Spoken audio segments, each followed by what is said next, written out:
Sir ಸಮಸ್ಯೆ ಏನಂದರೆ ನಾವು ಇಲ್ಲಿ ಲೋಕಲ್ ಮಂಗಳೂರವರು ನಾವು ಇಲ್ಲಿ ಹುಟ್ಟಿ ಬೆಳೆದವರು. ಈಗ ತುಂಬ ಒಂದು 10-15 ವರ್ಷದಿಂದ ಹೊರ ಜಿಲ್ಲೆಯವರು ಕೂಡ ಇಲ್ಲೇ ಜೀವನ ಮಾಡಿ ತುಂಬ ಜನ ಇದ್ದಾರೆ. ಈಗ ಏನಾಗ್ತಿದೆ ಸಮಸ್ಯೆ ಅಂದರೆ ಈ ಒಂದು ಹಣ ಸಂಪಾದನೆ ಬಿಸ್ನೆಸ್ ಥರ ಆಗಿದೆ. ಕೈ ಬಡಿತ ಹೋಗುವುದು, ಸೀರೆ ಉಡೋದು, ಅಲ್ಲಿ ಒಂದು ರಾತ್ರಿ ಹೋಗುವಾಗ ಡ್ರೆಸ್ ಚೇಂಜ್ ಮಾಡೋದು, ಬಾರಲ್ಲಿ ಹೋಗಿ ಕುಡಿಯೋದು, ಈ ರೀತಿ ಸಮಸ್ಯೆ ಆಗ್ತಿದೆ. ನನ್ನ ನವಸಹಜ ಸಮುದಾಯ ಸಂಘಟನೆಯಿಂದ ನನ್ನ ಹೋರಾಟ ಒಂದೇ, ಯಾರು ನೈಜ ಟ್ರಾನ್ಸ್ಜೆಂಡರ್ ಮಂಗಳಮುಖಿ ಹೇಳಿದ್ದಾರಾ ಅವ್ರಿಗೆ ನ್ಯಾಯ ಸಿಗಬೇಕಂತ. ಇಲ್ಲಿ ನಮಗೆ ನ್ಯಾಯ ಸಿಗ್ತೇ ಇಲ್ಲ. ಇಲ್ಲಿ ಯಾರ ಹಣ ಸಂಪಾದನೆ ಮಾಡಿ ಏನೇನು ಮಾಡಿ ಎಂತೆಂಥ ಮಾಡಿ ಹೋಗ್ತೀರಾ. ಅಲ್ಲಿ ನಮ್ಮ ಮೊಗ್ಗೆರ ಹತ್ರ ಕೂಡ ಅಷ್ಟೇ, ಎಷ್ಟೋ ಜನ ಅಲ್ಲಿ ಹಿಂದಿಯವರಿದ್ದಾರೆ, ಇವರಿಗೆ ಟಿ ಜಿ ಕಾರ್ಡ್ ಇಶ್ಯೂಸ್ ಆಗಿದೆ, ಆಧಾರ್ ಕಾರ್ಡ್ ಆಗಿದೆ, ಯಾರು ಮಾಡಿಕೊಟ್ಟಿದ್ದಾರೆ, ಹೇಗೆ ಇಶ್ಯೂಸ್ ಆಗಿದೆ ಅಂತ ಗೊತ್ತಿಲ್ಲ.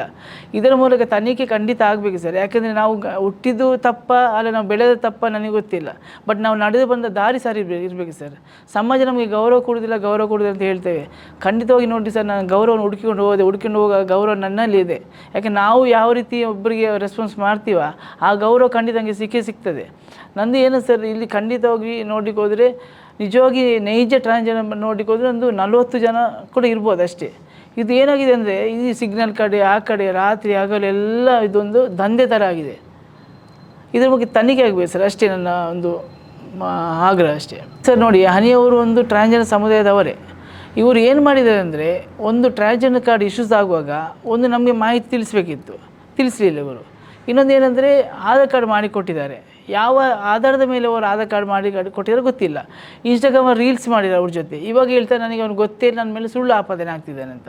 ಹಾಗಾದರೆ ಪುನಃ ನಿನ್ನೆ ಹೇಳ್ತಾರೆ ನನ್ನ ಮನೆಯಿಂದ ಒಂದು ಕಳ್ಳತನ ಕದ್ದುಕೊಂಡು ಹೋಗಿದ್ದಾನೆ, ಇದು ಅಡ್ರೆಸ್ ಹೋಗಿ ಕದ್ದುಕೊಂಡು ಹೋಗೋ ನನಗೆ ಅಷ್ಟು ಜ್ಞಾನ ಇಲ್ವಾ? ಒಂದು ಪ್ರಶ್ನೆ ಏನೋ ಒಂದು ಚಿಕ್ಕ ಮಕ್ಕಳ ಥರ ಪ್ರಶ್ನೆ ಹೇಳೋದಲ್ಲ.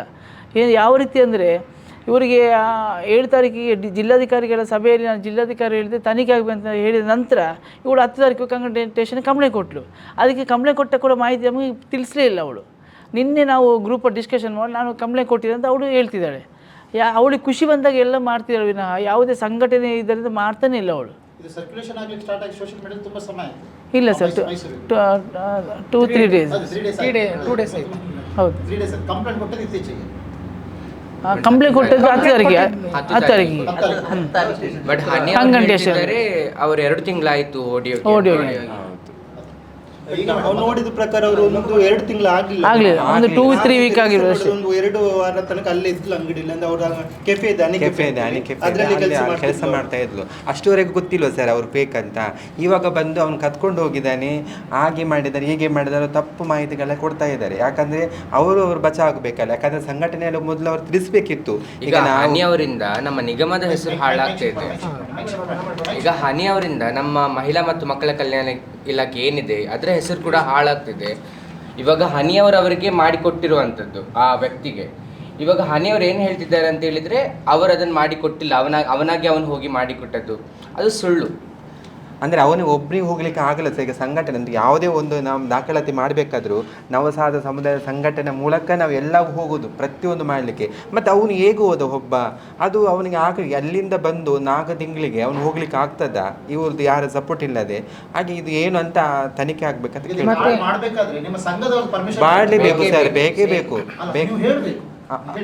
ಮತ್ತೆ ಇನ್ನೊಂದೇನಂದ್ರೆ ಸರ್, ಈ ಟಿ ಜಿ ಕಾರ್ಡು ಈಗ ಫೇಕ್ ಮಾಡಿಕೊಟ್ಟಿರೋದ್ರಿಂದ ಮುಂದಿನ ದಿನಗಳಲ್ಲಿ ಯಾರು ನೈಜವಾಗಿರ್ತಾರೆ ಅವರಿಗೂ ಸಹ ಟಿ ಜಿ ಕಾರ್ಡ್ ಮಾಡೋದು ತುಂಬ ಕಷ್ಟ ಆಗುತ್ತೆ ಸರ್. ಯಾಕೆಂತ ಅಂದರೆ ಈ ಥರ ಫೇಕ್ ಮಾಡಿದ್ದಾರೆ ಅಂತ ಗೊತ್ತಾದಾಗ ತುಂಬ ತನಿಖೆಗಳು ತುಂಬ ಇದಾಗಿ ಅವ್ರಿಗೆ ಪ್ರಭಾವ ಬೀರುತ್ತೆ ಸರ್, ಮುಂದೆ ಮಾಡೋರಿಗೆ ಪ್ರಭಾವ ಬೀರುತ್ತೆ ಸರ್.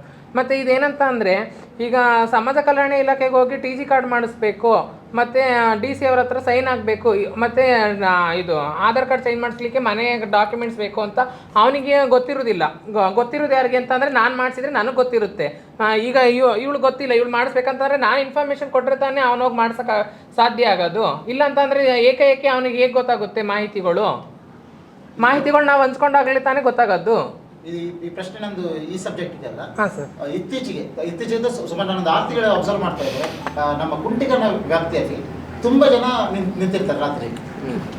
ಅವರೆಲ್ಲ ರಿಯಲ್ ಫೇಕ್ ಸರ್? ಅಲ್ಲಿರೋರು ಆಲ್ಮೋಸ್ಟ್ ರಿಯಲ್ ಆಗಿ ಇರ್ತಾರೆ ಸರ್.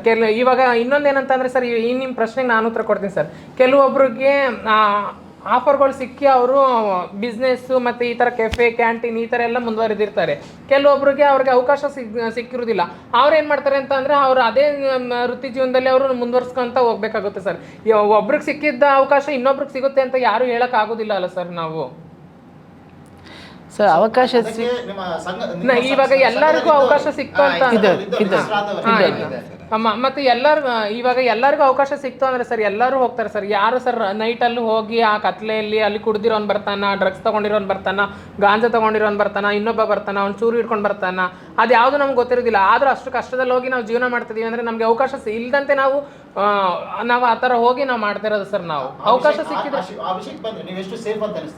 ಸರ್ ನಾವು ಆ ಥರ ಜೀವನ ಮಾಡ್ತಿರೋದು ನಮ್ಗೆ ಸೇಫ್ ಇಲ್ಲ ಸರ್. ಆದರೂ ನಮ್ಗೆ ಅನಿವಾರ್ಯ, ನಮಗೂ ಹೊಟ್ಟೆ ಇದೆ, ನಾವು ಸಹ ಊಟ ಮಾಡಬೇಕು. ನಮಗೆ ಕೆಲವೊಬ್ರಿಗೆ ಅವಕಾಶ ಸಿಕ್ಕುತ್ತೆ, ಅವ್ರು ಮುಂದುವರಿತಾರೆ. ಅವಕಾಶ ಸಿಗದೆ ಅವ್ರ ಮನೆಯಲ್ಲಿ ಕುತ್ಕೊಳ್ಳೋಕ್ಕಾಗುತ್ತೆ ಸರ್. ಹಸುವಲ್ಲಿ ಯಾರೇ ಆದರೂ ಹಸುವಲ್ಲಿ ಕುತ್ಕೊಳ್ಳೋಕ್ಕಾಗೋದಿಲ್ಲ ಸರ್. ಈ ಹೊಟ್ಟೆ ಅನ್ನೋದು ಊಟ ಕೇಳುತ್ತಲ್ವ ಸರ್. ಅದಕ್ಕೋಸ್ಕರ ನಾವು ಆ ದಾರಿಲಿ ಹೋಗ್ತೀವಿ. ಅಲ್ಲಿ ಕೆಟ್ಟದ್ದಾಗುತ್ತೋ ಒಳ್ಳೇದಾಗುತ್ತೋ ನಮಗೆ ಗೊತ್ತಿರೋದಿಲ್ಲ ಸರ್. ಸೇಫ್ ಇಲ್ಲ ಸರ್, ನಮಗೆ ಸೇಫ್ಟಿ ಇಲ್ಲ ಸರ್ ನಮಗೆ. ಏನಂತಂದ್ರೆ ಹೊಟ್ಟೆ ಇದೆ ಅನ್ನೋದಕ್ಕೋಸ್ಕರ. ಹೌದು ಸರ್ ಹೌದು ಇಲ್ಲ ಸರ್, ಖಂಡಿತವಾಗ್ಲೂ ಇಲ್ಲ ಸರ್. ಸರ್ ಇನ್ನೊಂದೇನು ಹೇಳಕ್ ಇಷ್ಟಪಡ್ತೀನಿ ಅಂದ್ರೆ, ಹನಿಯವ್ರು ಹೇಳಿದ್ರು ಕಳ್ತನ ಆಯ್ತು ನಂದು ಇದು ಯಾವ್ದು ಆಧಾರ್ ಕಾರ್ಡ್ ಸ್ಲಿಪ್ ತಗೊಂಡು ಹೋಗಿ ನನ್ಗೆ ಈ ತರ ಮಾಡಿದ್ದಾರೆ ಅಂತ ಹೇಳಿದ್ರು. ಆಗ ಕಳ್ತನ ಮಾಡಿದಾಗ ಇವ್ರು ಏನ್ ಮಾಡ್ತಿದ್ರು, ಕೈ ಕೊಟ್ಟು ಕೂತಿದ್ರ? ಹಾಗಾದ್ರೆ ಆ ಟೈಮಲ್ಲೇ ಅವ್ರು ಕಂಪ್ಲೇಂಟ್ ಕೊಡ್ಬೋದಿತ್ತಲ್ಲ, ನಂದು ಡಾಕ್ಯುಮೆಂಟ್ಸ್ ಕಳ್ತನ ಮಾಡ್ಕೊಂಡು ಹೋಗಿ ಈ ತರ ಮಾಡಿದ್ದಾರೆ ಅಂತೇಳಿ ಆ ಟೈಮಲ್ಲೇ ಕೊಡ್ಬೋದಿತ್ತಲ್ಲ. ಅಲ್ಲಿ ತನಕ ಹನಿಯವ್ರು ಏನ್ ಮಾಡ್ತಿದ್ರು ಹಾಗಾದ್ರೆ? ಇದು ನನ್ನ ಪ್ರಶ್ನೆ. ಈಗ ಹೇಳಿದ್ರು ಟ್ರಾನ್ಸ್ಜೆಂಡರ್ ಕಾರ್ ಮಾಡಿಸ್ಬೇಕು ಅಂತ ಹೇಳಿದಾರಲ್ಲ ಸರ್, ID. ಅದಕ್ಕೆ ನಮ್ದು ಅಧ್ಯಕ್ಷರಿದ್ದಾರೆ, ಕಾರ್ಯದರ್ಶಿಗಳಿದ್ದಾರೆ, ಎಲ್ಲರೂ ಇದ್ದಾರೆ. ಹಂಗೆ ನಮ್ಮ ಸಂಘಟನೆ ಅಂತ ಒಂದಿದೆ. ನಾವು ಏನೇ ಒಂದು ಕಾರ್ಡ್ ಮಾಡಿಸ್ಬೇಕು ಅಂದ್ರೆ ಇವ್ರ ಮುಖಾಂತರ ನಾವು ಮಾಡಿಸ್ತೀವಿ. ಹಾಗಾದ್ರೆ ಹನಿ ಗೊತ್ತಿರೋದಕ್ಕೋಸ್ಕರ ತಾನೇ ಅಲ್ಲಿ ಹೋಗಿ ಕಾರ್ಡ್ ಮಾಡಿಸಿರೋದು ಅವ್ರು ಕರ್ಕೊಂಡು. ಈ ಹನಿ ಅನ್ನೋರು ಮಂಗಳೂರಿನವರೇನಾ? ಹೌದು, ಅವ್ರು ಮೂಲತಃ ರಾಯಚೂರವರು.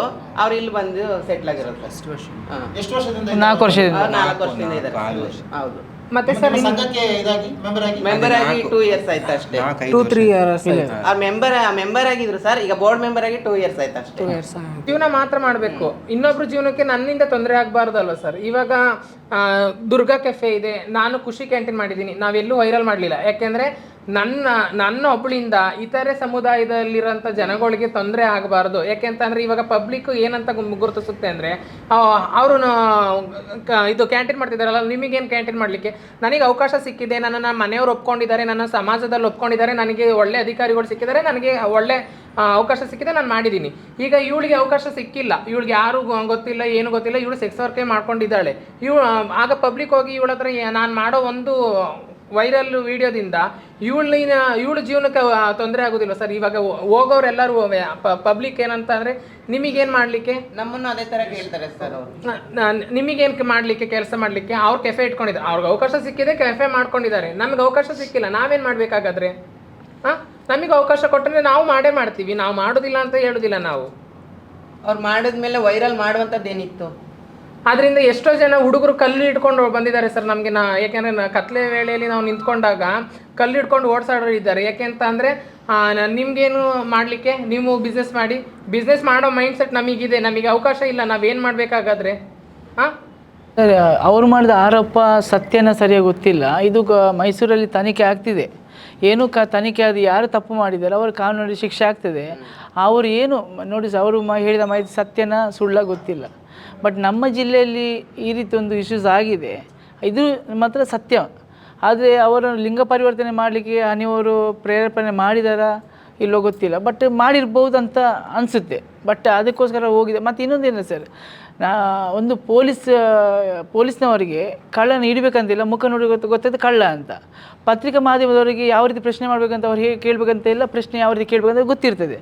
ನಾನೊಂದು ಟ್ರಾನ್ಸ್ಜೆಂಡರ್ ಸಮುದಾಯ ಆಗಿ ನಾನೊಂದು ಎಷ್ಟೇ ಒಂದು ಗಂಡು ಅವನು ಗಡ್ಡ ಮೀಸೆ ಬಿಟ್ಟಿರಲಿ, ಅಲ್ಲಿ ಹೇಗೆ ಇರಲಿ, ಅವನು ಗಂಡಸ್ತಾರೆ ಇರಲಿ, ಅವನ ಜೊತೆ ಚಿಕ್ಕ ಒಂದು 1% ಫೆಮಿನನ್ ಕ್ಯಾರೆಕ್ಟರ್ ಇದೆ, ನಾನು ಕಂಡಿರ್ತೇನೆ ಅವನು ಫೆಮಿನನ್ ಕ್ಯಾರೆಕ್ಟರ್ ಇದೆ ಅಂತ.